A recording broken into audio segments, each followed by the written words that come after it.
அதாவது மூலத்தரவ ஒரு மர்மமான புதிர் மாதிரி நினைச்சுக்கோங்க. அதுக்குள்ள ஏகப்பட்ட உண்மைகள், கதைகள், அப்புறம் நாம கண்டுபிடிக்க வேண்டிய பல நுண்ணறிவுகள் ஒளிஞ்சிருக்கு. சரி, இந்த மர்மத்தை எப்படி தீர்க்கலான்னு பாப்போமா?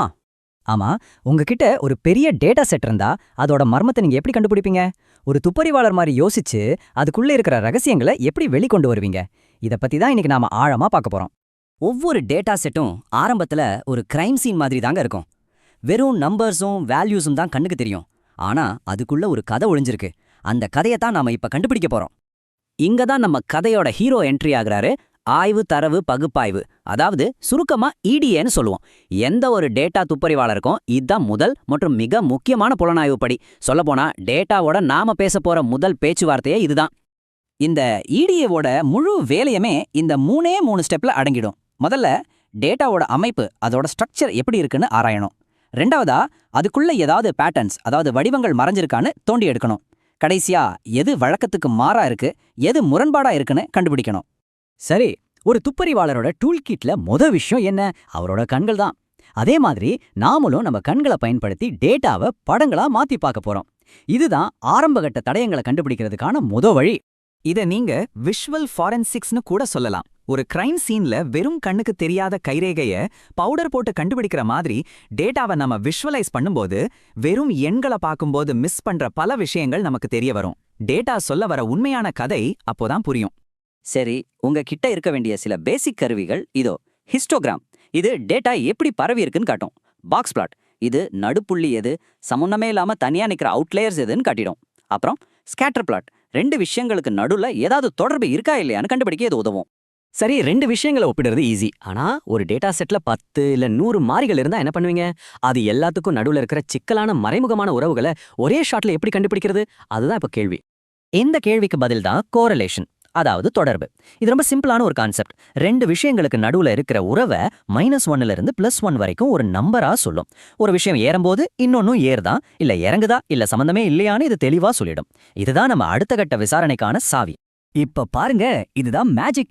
பைத்தான்ல இருக்கிற இந்த ஒரே ஒரு லைன் கோடு போதும் ஒரு பெரிய டேட்டா செட்ல இருக்கிற எல்லா மாறிகளுக்கு நடுவுல இருக்கிற தொடர்பை இந்த மாதிரி ஒரு கலர்ஃபுல் ஹீட் மேப் மூலமா கொண்டு வந்துடலாம். அடர் நிறங்கள் வலிவான தொடர்பையும், மங்கலான நிறங்கள் பருவீனமான தொடர்பையும் காட்டுது. ஒரே பார்வையில முழு கதையும் புரிஞ்சிடும். எவ்வளவு பவர்ஃபுல்லான ஒரு டூல் பாருங்க. ஹீட் மேப் மட்டும் இல்லங்க, இதை விட அட்வான்ஸ்டான கருவிகளும் இருக்கு. உதாரணத்துக்கு பேர் பிளாட்ஸ், இது எல்லா மாறிகளையும் ஒன்னோட ஒன்னு ஜோடி சேர்த்து கிராஃபா காட்டிடும். அப்புறம் வயலன் பிளாட்ஸ், இது டேட்டாவோட பரவல ஒரு வயலின் வடிவத்துல அழகா காட்டும். இதெல்லாம் நம்மளோட துப்பறியும் டூல் கிட்ட இன்னும் ஸ்ட்ராங் ஆக்கும். ஓகே, இப்ப நாம தடயங்களை எல்லாம் கண்ணால பாத்துட்டோம். அடுத்த ஸ்டெப் டேட்டா கிட்டயே நேரடியா கேள்வி கேட்கறது, அதாவது எண்களை வச்சே விசாரிக்க போறோம். இதை நாம ஸ்டாட்டிஸ்டிக்கல் இன்டெகிரேஷன் சொல்லலாம். இப்போதைக்கு கிராஃப்ஸ் எல்லாம் கொஞ்சம் ஓரம் வச்சுட்டு எண்களை வச்சு நேரடியான பதில்களை வாங்க போறோம். டேட்டாவோட மையம் எங்க இருக்கு, அது எவ்வளவு தூரம் சிதறி கிடக்கு, இந்த மாதிரி கேள்விகளுக்கெல்லாம் இப்போ பதில் கிடைக்கும். டேட்டாவோட சென்டர் பாயிண்ட்டை கண்டுபிடிக்க நமக்கு 3 வழிகள் இருக்கு.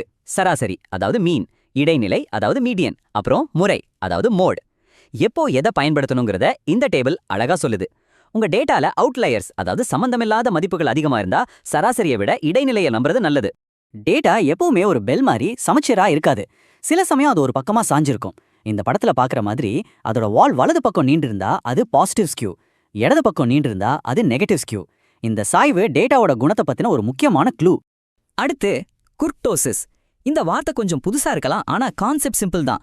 நம்ம டேட்டா பரவல் எவ்வளவு கூர்மையான உச்சியோட இருக்குன்னு இது சொல்லும். ஒருவேளை ரொம்ப உயரமா கூர்மையா இருந்தா பெரும்பாலான மதிப்புகள் ஒரே இடத்துல குவிஞ்சிருக்குன்னு அர்த்தம். அப்படின்னா அங்க அவுட்லேயர்ஸ், அதாவது நம்மளோட சந்தேக நபர்கள் இருக்க வாய்ப்பு அதிகம்.